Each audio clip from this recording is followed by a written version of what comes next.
Good morning, viewers.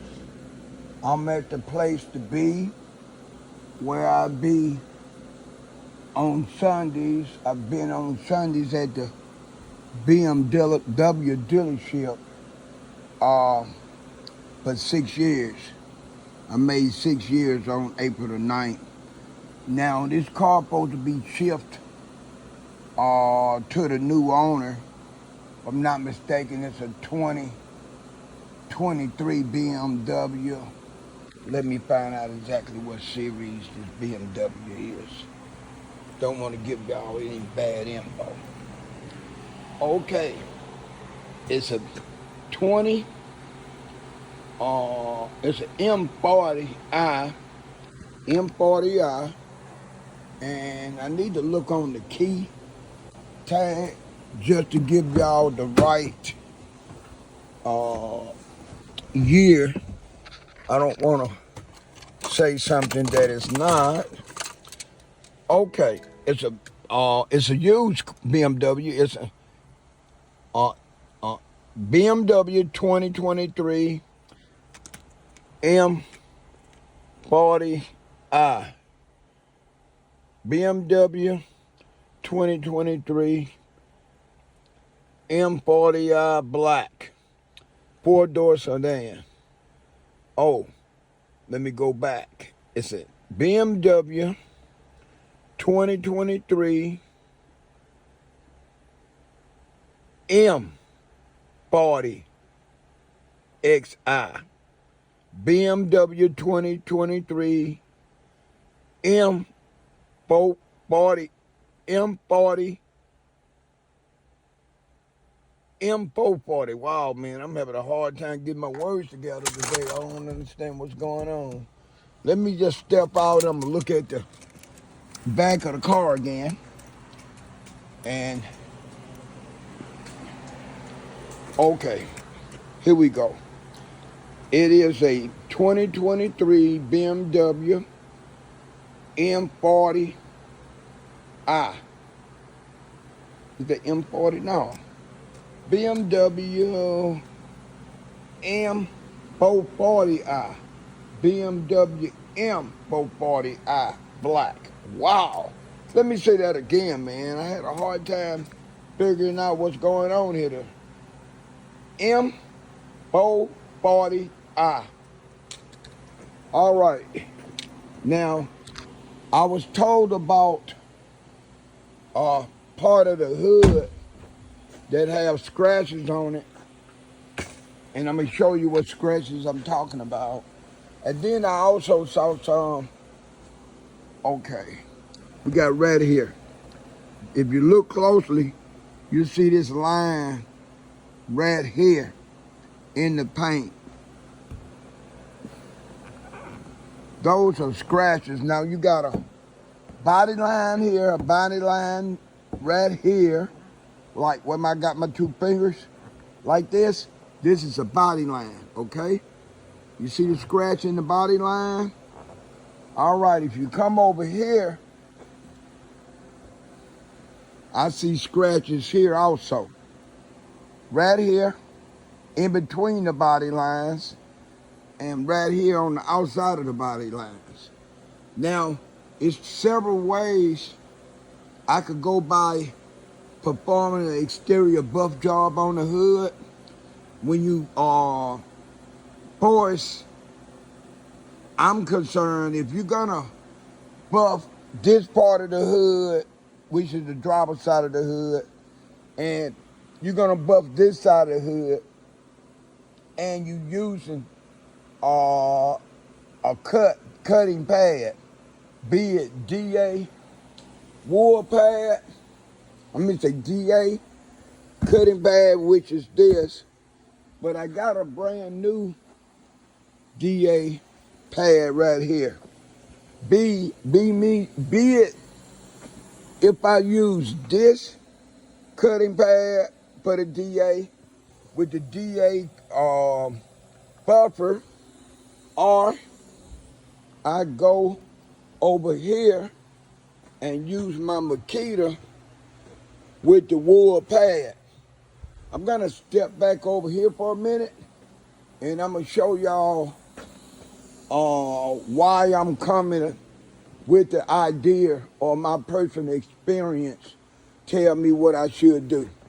Okay, when you compare the sizes of the pads, you see how big the 7-inch wool cutting pad is compared to the DA smaller cutting pad. Look at that. That's in the center right there. Look at how much different that is. Okay, I'm gonna be bumping inside the body lines of this car. So my personal experience tell me the best way for me to attack that was to use this. This overlaps a little bit over this way and it overlaps a little bit over that way, but I'm able to work this better to get in the body lines where these scratches at up in here and over here as well, versus I'm gonna walk back over here and get the wool pad. I should have brought the wool pad with me. Matter of fact, I'm just gonna bring an entirely different wool pad, but it's the same size. Okay, you see what I'm talking about? See how much room this pad is gonna take? And it's gonna have me tilting this buffer in this position, the buffer and the buffing pad in this position, and that next position to get the, to work on the scratch, right? Same thing over here. If I use this pad, I'm about to tilt this way, and I'm about to tilt the buffer with the pad on it this way. Now, I was told, and a lot of younger generation detailers was told from detailers with a lot of experience, mainly exterior buffing, to leave your buffing pad flat on the surface every time you're using it. Okay, then, and they say don't tilt the buffer. Okay, I was told the same thing back in '79 when I first started buffing. Okay, this area right here is flat, so it's okay to leave it flat like that when you buffing, because you have no body lines on this hood up in this area. But when you get ready to come over here, right, you got a body line here, you got a body line there, and then we got these scratches right here. So if I'm trying to lead a pad like this, and I'm buffing and I'm not paying attention to what I'm doing, I got a very great possibility of burning the paint. I'm telling you from personal experience, I've done that. I've listened to what older detailers told me about leaving the buffing pad flat on the surface, and I have burned paint. So now, the first thing I do when I do a visual inspection on a car, that even if it's a full detail or if it's an exterior detail, the first thing I do is do a visual inspection on the car, and I try to find out, if possible, where all the scratches at and swirls at, right? And the paint chips. Now, sometimes vehicles come into the detail shops and dealerships to get a full detail or exterior buff job. You can't tell because the car's so dirty, you don't know what's underneath the dirt until you wash it. But that still don't mean you don't give it a big visual inspection. Now, I'm gonna use the DA buffer with that DA cutting pad that I showed y'all, but for whatever reason, if that DA cutting pad and the DA machine and the heavy cutting cream I'm gonna use don't get this scratch out of here to my satisfaction here, and if it don't get it out of over here to my satisfactory, I'm gonna turn around and I'm gonna use my Makita with the big wool pad. Oh, here we go. The big wool pad here, right? It's just I'm gonna have to stay alert. When I'm tilting the buffer, I'm going to make sure that I got it tilted to where I'm not touching this body line and where I'm not touching this body line, which means I'm going to have to tilt it to get it in this area. That's only if I can't, only if using the DA buffer doesn't get as much of the scratch out as I thought it would. Then I'm gonna switch to the wool pad Then I'm gonna switch over to my Makita buffer right here. And that's when you really gotta be alert.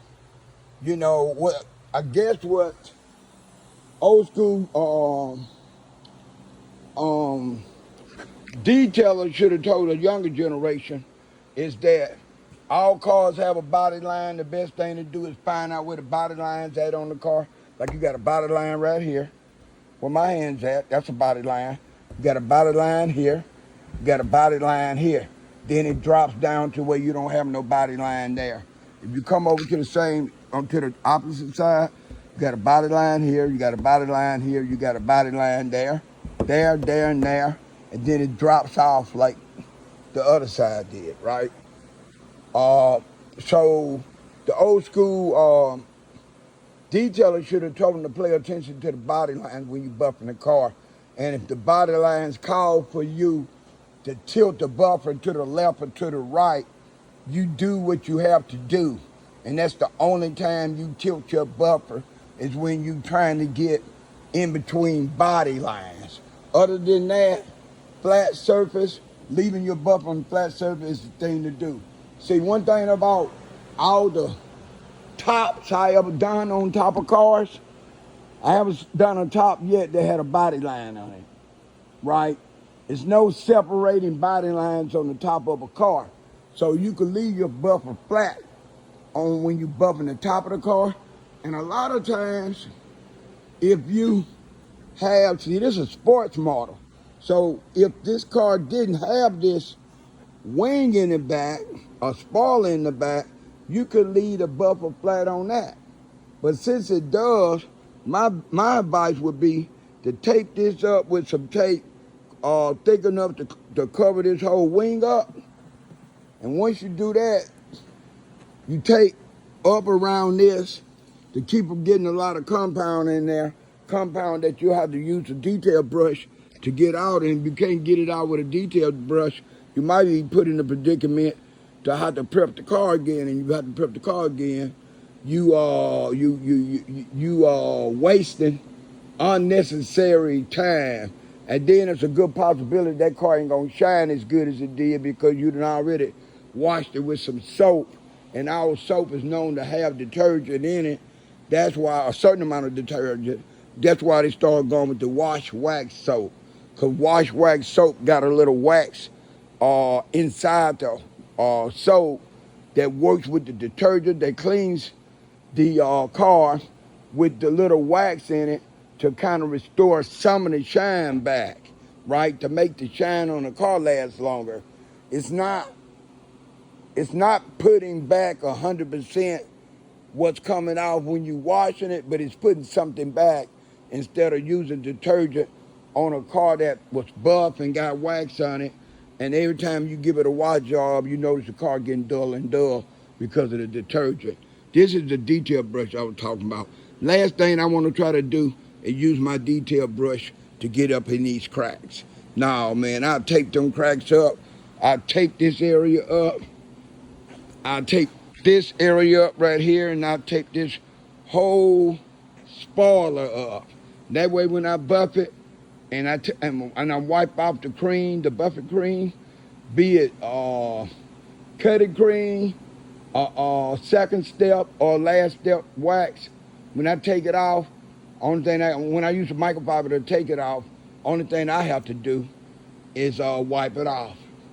And I ain't got to worry about using this detail brush to go into these cracks right here, these cracks right here, and these cracks along here. I don't have to worry about that. So I'm gonna come back to this car in a few minutes. I need to give this X5 a quick wash job, and then I'm gonna stop on the X5, and then I'm gonna come over here and buff this car, because I wanna put that X5 over where this M440i is, because I can see better over here. The lighting over here is better than where this white X3 is parked at. The lighting over there, for whatever reason, is not as bright. This is EJ. Just in case I didn't introduce myself, I'm EJ the Innovator, and I will be getting back with you shortly. Peace. All right, viewers, I am back before I get started, I want to put this blanket up under the hood, cover the wiper blades up.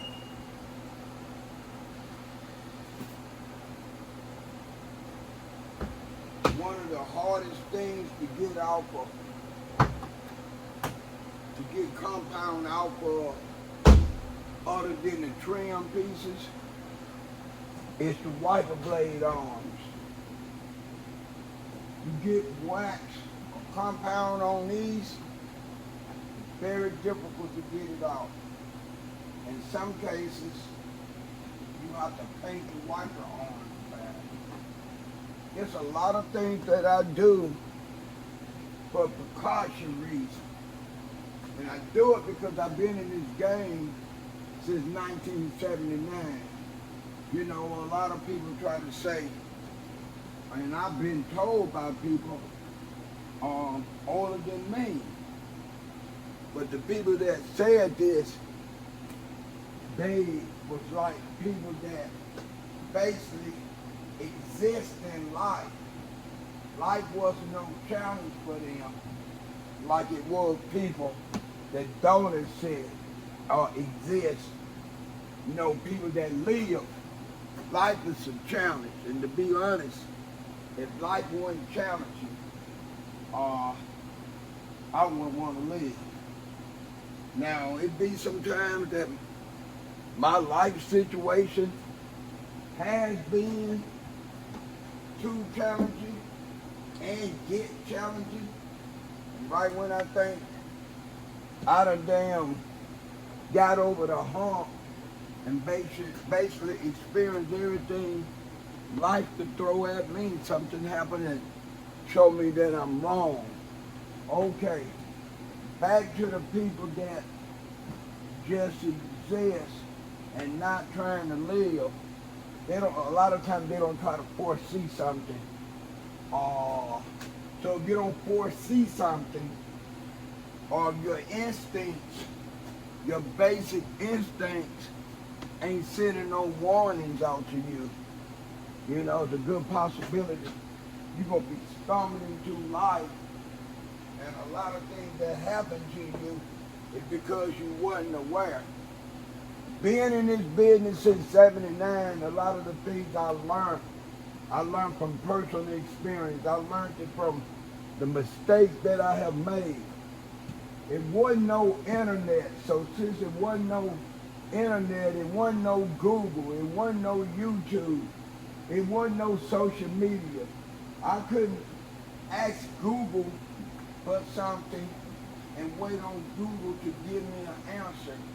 I couldn't go on YouTube and want to know how to take out a transmission on a certain car or rebuild a motor or do some headlight restoration or restoration in general on a vehicle or a home.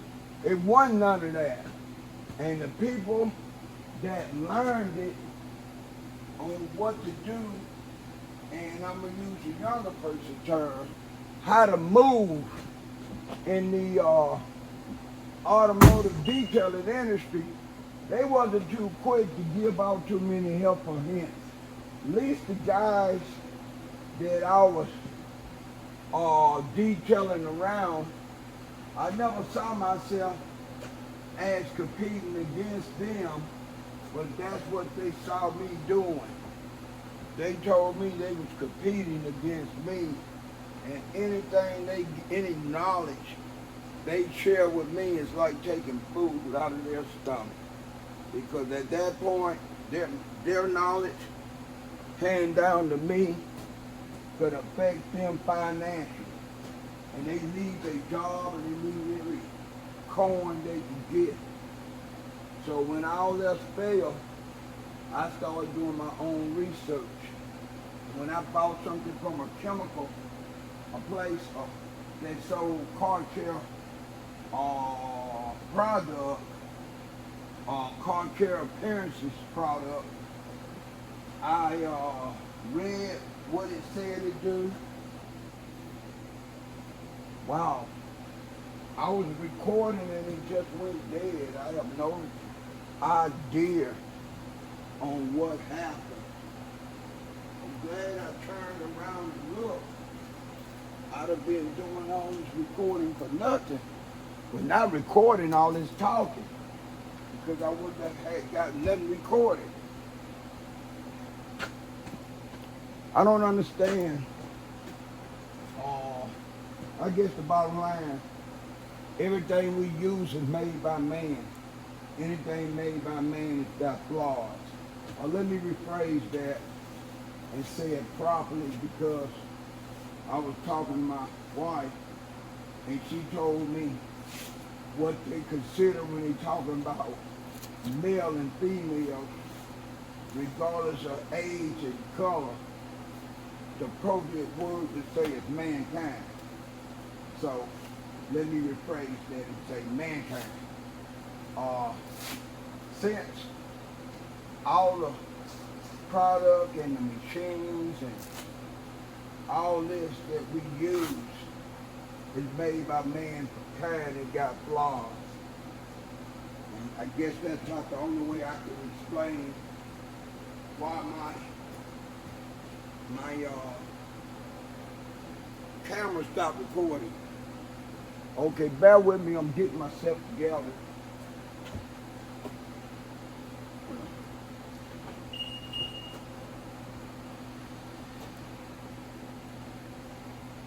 I think I just need to put this key back in this car. Didn't matter has something to do with what happened with my recording.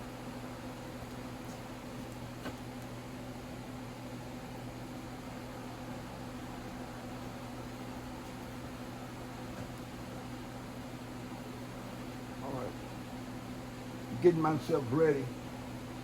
I'm gonna do the whole hood. I'm gonna perform a cut with heavy cutting cream, and I'm gonna start off using the DA machine on the front hood. And if that works like I'm hoping it'll work, then I won't have to use my high-speed buffer. But if I do, I will.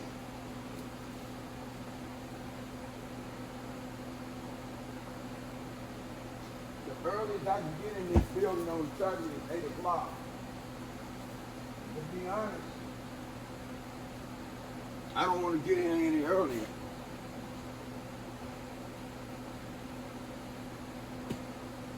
Just getting over here at 8 on a Sunday is difficult enough for me, because I use public transportation. I don't drive my car to work. I drive to the train station, park my car and catch a bus. Every now and then I get on the train.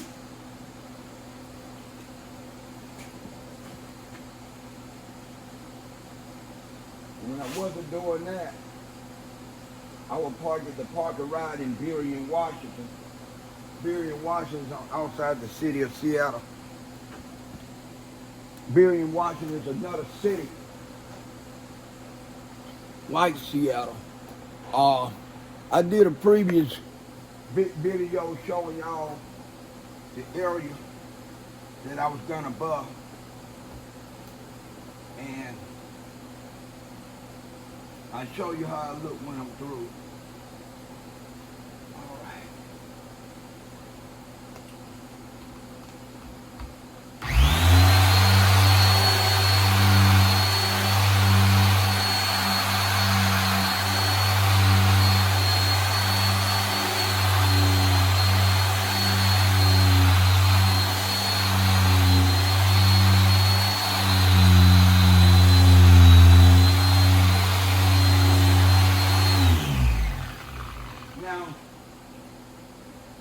I think it's one and maybe two other detailers that work in this department with me that understand body lines. I don't know if they understand it to the point that I do, or to the point to know what all you can do and can't do without damaging body lines. But I think they have some knowledge of it. One of the guys I've been working with, I've been known him 20-something years, so I know he's familiar with body lines. I'm learning to make sure after I do a visual inspection and I see where I have to tilt the buffer because of the position of the scratches.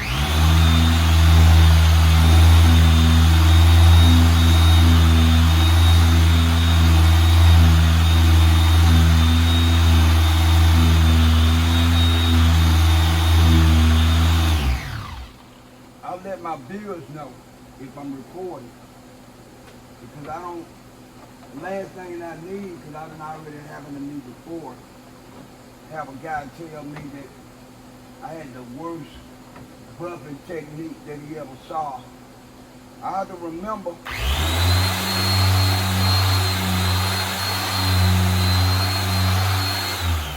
when I post stuff on social media, it's gonna be some feedback, and 9 times out of 10, the feedback you're gonna get is gonna be negative. It usually comes from some person that don't really fully understand the concept of automotive detail.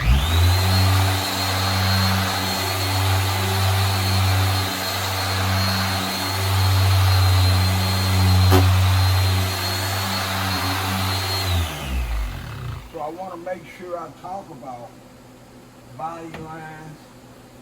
That way, if you just happen to see me tilting the buffer, I done already pre-warned or pre-discussed to the viewers that I might have to tilt the buffer.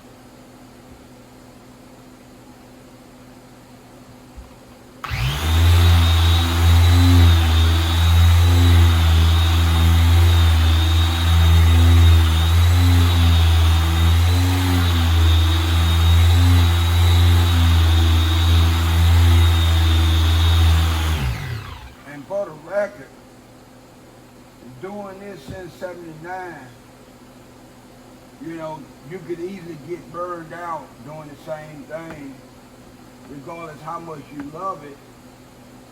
And you could also get careless too. Now, I love buffing cars, and I've buffed a lot of cars, thousands. Matter of fact, I would want to say I done buffed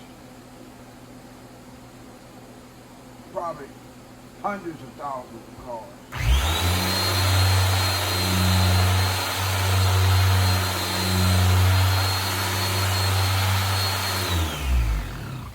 To keep it realistic for some that might not believe me, let's just say I've buffed 100,000 plus cars since 1979. Now I could understand why an automotive detailer, especially a beginner,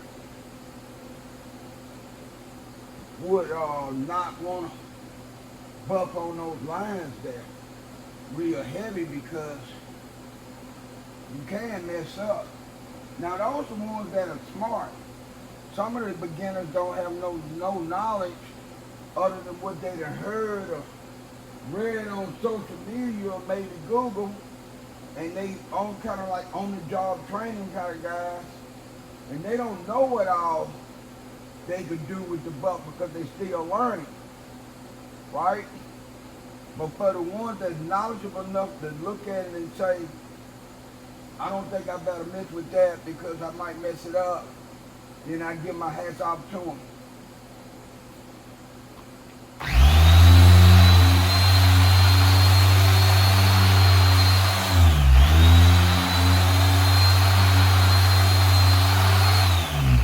I've been fortunate.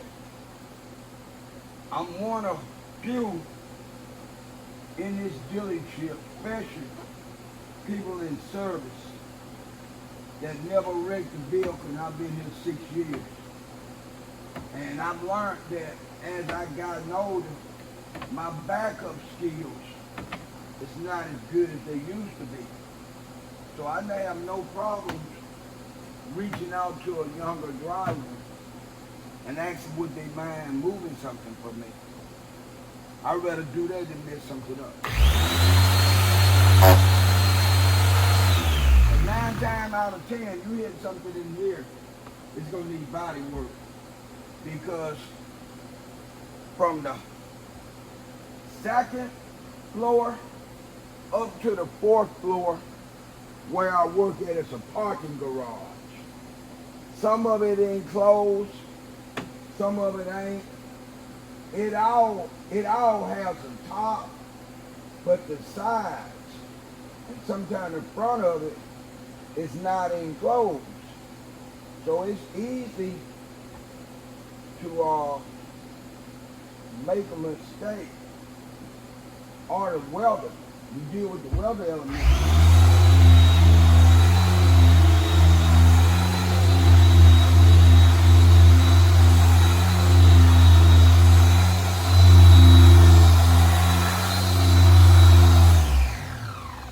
I've always been a better demonstrator than I have been trying to explain something.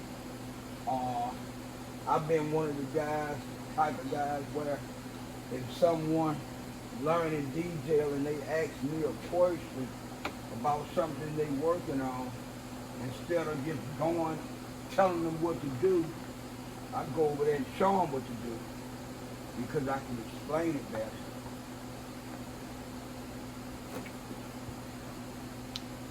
I could explain it better than I can tell it.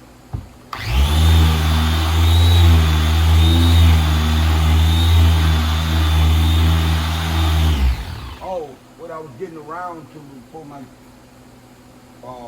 train of thought changed up is that when I was called out on my buffing techniques,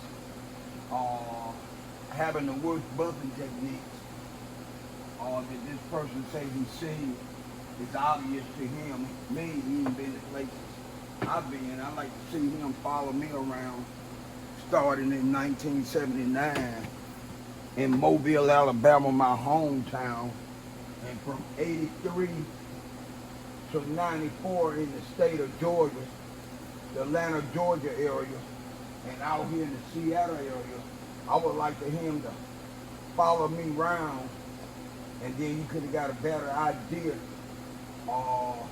from his own personal viewing of his own eyes on how EJ get down.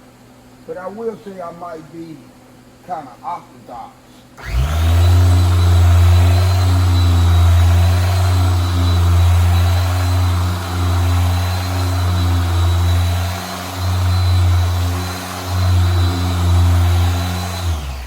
If a detailer could explain to me what he did, even if he can't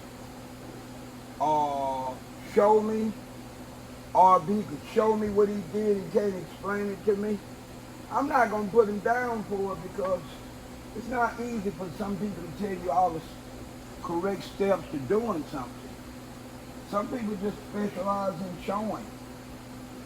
You know, it's not about them being able to teach a class or tell someone something. A lot of times they might just be one of the doers.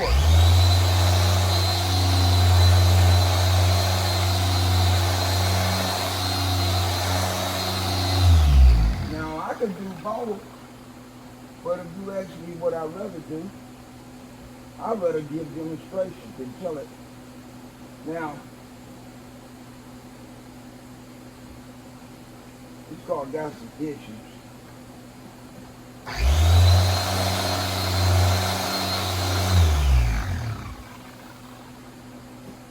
Hard to say, was this already there, or They've been running these cars through the car wash because a lot of the used cars get ran through the car wash. And the new ones.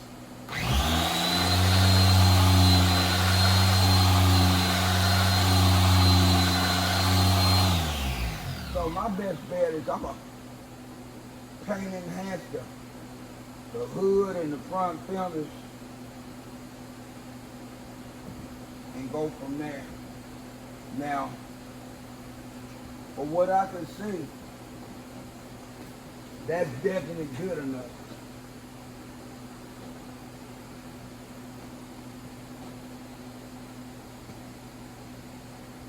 Got some say a lot of times you gotta take a car out in the light.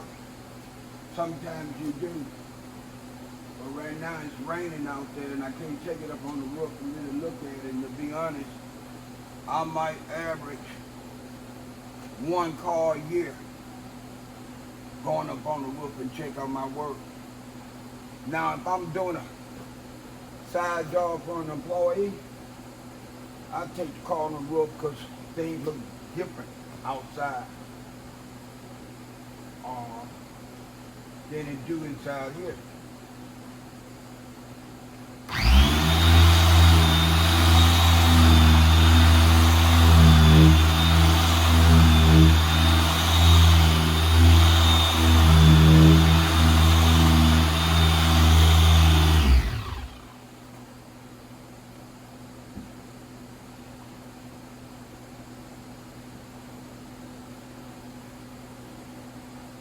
Now I don't know if this car leaving on a transportation truck that's enclosed or what.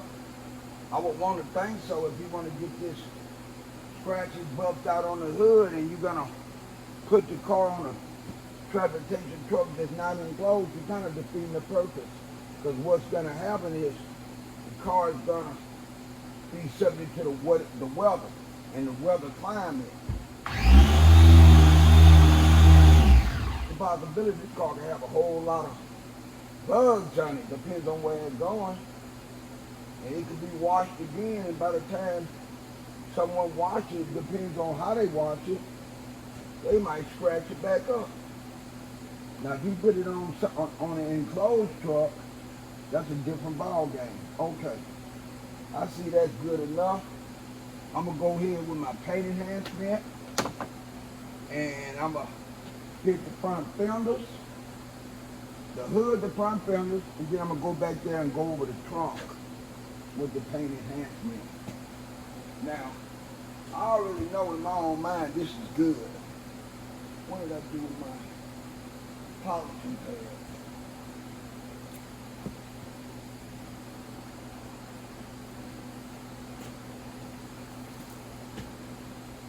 EJ.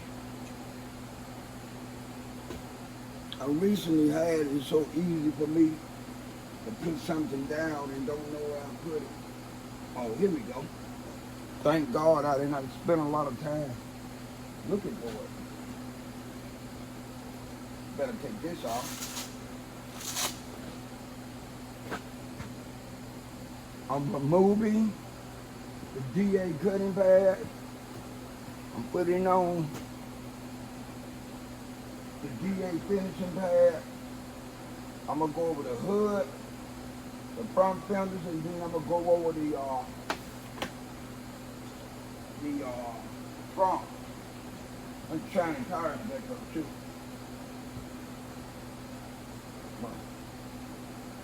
Do a little work on the inside of the car. Shine up the trim pieces.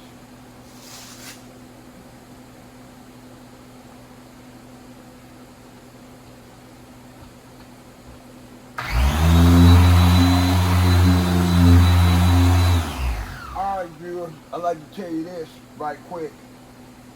I bought myself 3 different DAs. 2 of them when I go out and do them over or whatever, I want to have one that I keep the DA cutting pad on, and then another one's going to have a polishing pad on it. That way I ain't got to keep on pulling the polishing pad off or the cutting pad because it sticks. It's a Velcro stick. And the more you keep pulling the pads out the DA plate, the holder pad, the lot less, the less wear, or the less usage, right? What usage you're gonna get out of your DA cutting pad or your polishing pad. That's my goal. I already got 3. So if I travel to go do a full detail or exterior detail, I'm gonna take me 2 DA buffers. If I can have a cutting pad and a bone pad, polishing pad on the other one, a cutting pad on the other one, and then I'll probably take my 2 newest Makitas. That way, if I have a problem with one, I got a backup.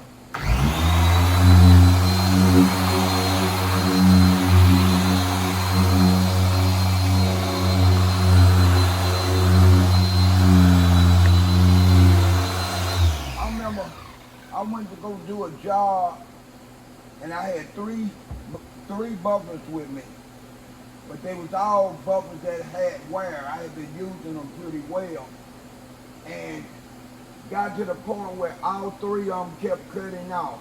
I didn't know if it was the extension cord. I didn't know if it was the brushes. I didn't know if it was the trigger. I didn't know if the motor went bad. I stopped what I was doing. I let the customer know I was going to the hardware store. Be back in 30 minutes or whatever. I left and I went and bought a brand new buffer. Now, I used my money that supposed to have been a profit off doing that car. I invested that money back in the buffer. I put the other 3 buffers in the shop at individual times and got them new cords, new brushes, and made sure the motors was good.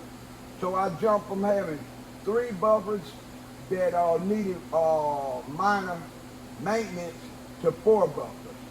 So that was a well spent money, even though I wasn't planning on taking the money I made off the motor to do that. The next car that I did was profit, because the car that I did when the 3 buffers broke or wasn't acting right, it was slowing me down. That when I bought the new buffer, it paid for that car, that work I did on that car that day. So the next detail I done was profit.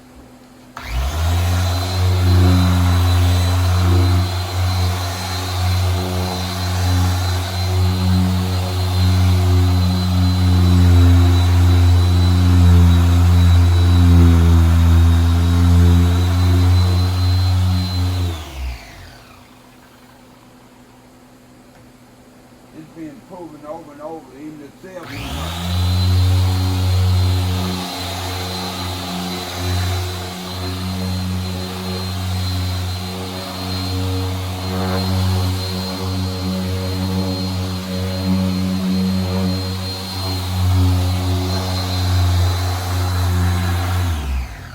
A dark car, he gonna hook it up.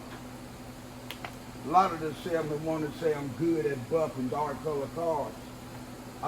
They want to say I'm good at buffing black cars. And I say I'm good at buffing any car. But I refer to buffing dark cars.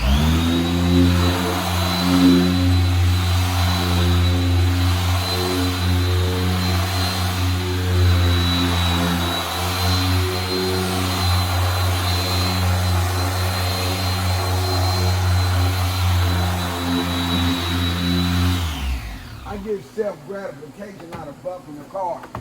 So since I get self-gratification from buffing the car, the best car for EJ to buff is a dark car. Because the dark car get EJ more self-gratification. Yeah, I like the money, but I also like the self-gratification.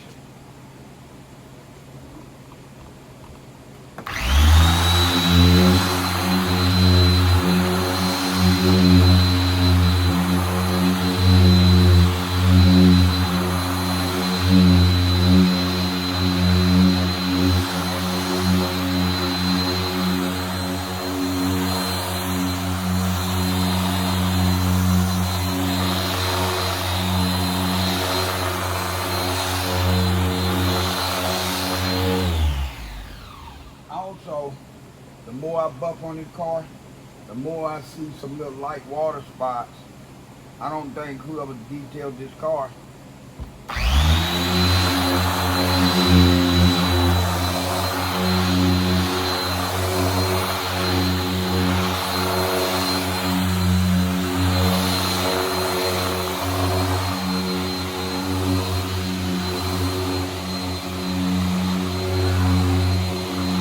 gave this car an iron decon chemical valve or acid water spot removal.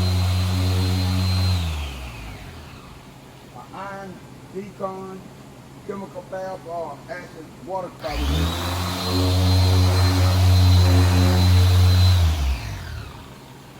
If I had to guess, I would say they judged that it was a 2023 and they did the bare minimum, which a lot of detailers do that. Flat rate got them doing that.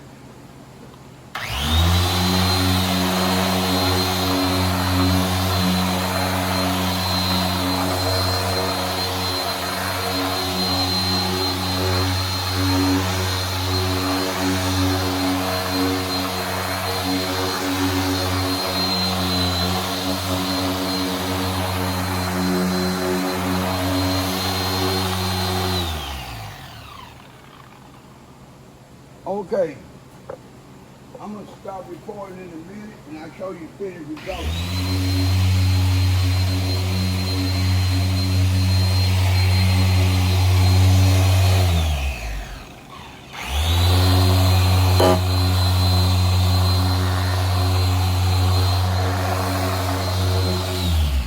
The salesman will be getting here shortly, and I want to get my video of the finished results on this before I start getting disturbed.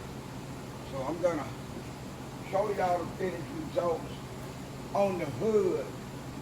Won't show you the finished results on the front. That way I can get this car done, because I still want to do a little work on the inside, like I said, and then I want to also shine the tires up.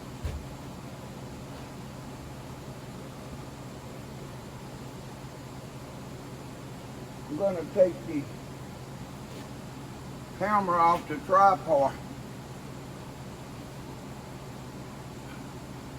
That way y'all can get a better view of how the hood turned out.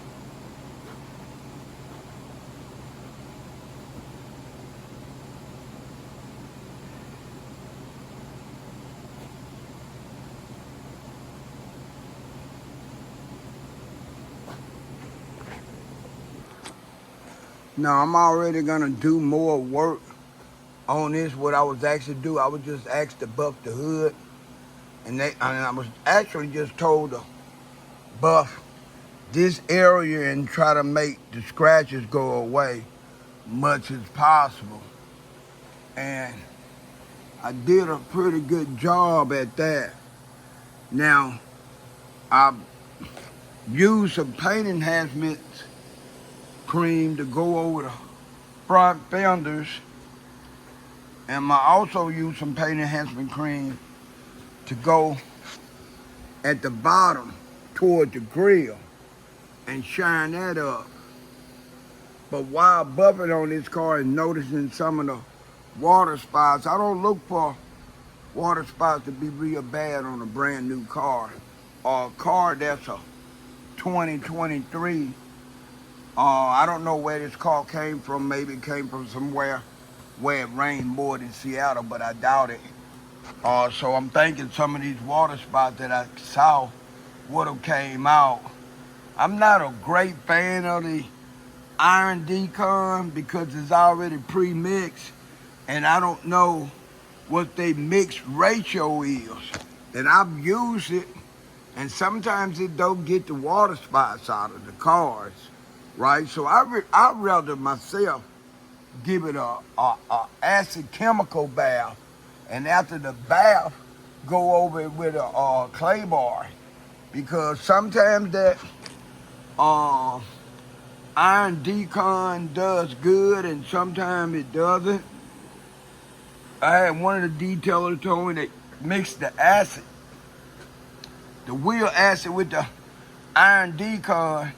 I'm not with doing that because at that time, when you mix those two type of chemicals together, you don't know what you're creating. You don't know how strong it's gonna be. You don't know if it's gonna damage the vehicle or what.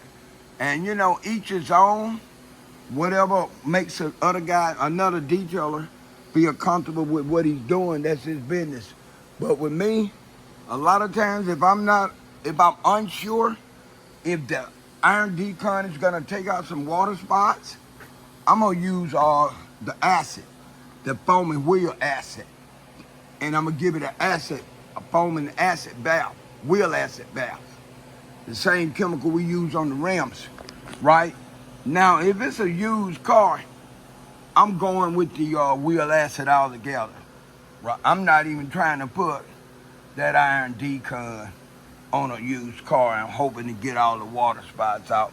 Because if I don't get it all out, that means I'm gonna have to spend more time buffing on the car with a wood pad to try to get them out, or try to go back over it with the iron with the acid when I done already gave it a iron decon bath and some of the water spots still there. I'm not trying to go back over it with an acid wash. If I'm unsure, I'm gonna give it an acid wash. And if something happened, the acid wash don't do no good, then, or don't do what I think. And it's all about your experience too, because some people don't know what works better on some cars, right? That's where experience come in at. It's been times I've given a car, or I have made acid that came straight in a 5-gallon bucket. I have made some stronger myself, and it did good, but it didn't do as good as I thought. And I took the wood pad with some heavy cutting cream, like we did back in the old days, before we even knew about using wheel acid on mixing wheel acid and giving cars a bath with wheel acid. I'm not saying that when I found out it had just started. I'm not saying that. Maybe other people been doing it in other areas, other cities, other states. But when I found out about using wheel acid to give a car an acid bath, that was in the late 80s, down near 1990. I thought wheel acid was used just for rims. Okay, this looked pretty damn decent. Like I said, I'm not gonna show nothing else on this car. I've done what they asked me to do. I am gonna go back and I'm gonna do the trunk, and I'm gonna do down here at the bottom of the grill and call it good. This is EJ, the automotive detailer. I'm about to get ready to sign off, and hopefully if it ain't something I said, maybe it's something you seen me do that might could help you with some exterior buffing. Peace. Okay, here's the finished results. I did the grill all the way down at the bottom and the top. I did the hood, the whole hood.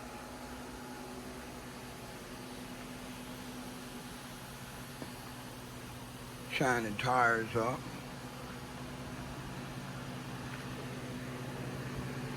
I buffed the trunk with my paint enhancer and buffed the top part of the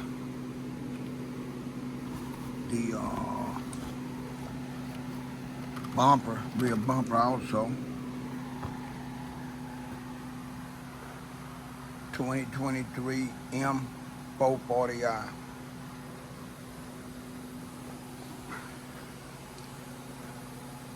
For the initial detail on this car, I'm not really that impressed.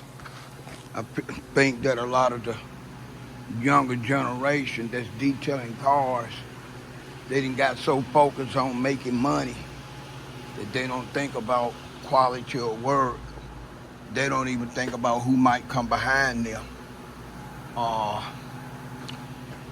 to do some work on what they already worked on. They try to judge what year the car is, how clean the car is. And you can have all the signs showing that the car need more attention than they're willing to give it, right? But just because they say it's a 22 or 23 and we're in 24, they're gonna do the bare minimum. It's just the way it's getting to be. So long gone is integrity for a lot of today detailers. They're coming into the detailing industry. I'm not saying all, I'm just saying quite a few of them. They just want the money, man. No integrity, no love for the game or nothing like that. Peace.